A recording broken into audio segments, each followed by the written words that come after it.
এমন জায়গায় পড়ছে দুইজনে মিলে চেষ্টা করে উঠাই পারতেছে না। আল্লাহ লাই লাই লাগতেছে অনেক কিন্তু জল মিন এটা নেই যে ধান ক্ষেত একবার ধান ক্ষেতের মাঝখানে পড়ে গেছে মানে গাড়ির উপর কঠোর আল্লাহ কঠোর করা পারতেছে। এখন দুইজনের যে মানে দুইজনেই টানাটানি করতেছে কিন্তু এত বড় ওজনের গাড়ি কি দুইজনে মিলে টানাটানি করে উঠান যায়। আবার দেখো তোমার লঙ্গি জানি পাইছে খুলা যায় না সে অবস্থা। আল্লাহ দেহ তো গেল গেল গেল গেল কাইতে হলো কাইতে হলো দেহ কাই সোজা করে না লাগবো কাইতে হলে কেন হইব। ইসরে কি অবস্থা দুজনে গাড়ি কন্ট্রোল দাও কষ্টটা লাগতেছে।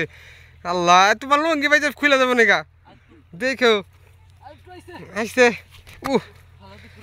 দুইজন মিলে অবশেষে তাও একটু উঠাই পারছে কিন্তু গাড়ির যে অবস্থা ওই যে দেখেন জায়গার যে অবস্থা হ্যাঁ না বুঝো কেমনটা লাগে। তোমার কইলাম যে ঘুরায়ও না দাও গাড়ি পড়ে গেছে ওই যে চালকের অবস্থা আর গাড়ির অবস্থা দুইটা আমার কাছে ভয়াবহ অবস্থা।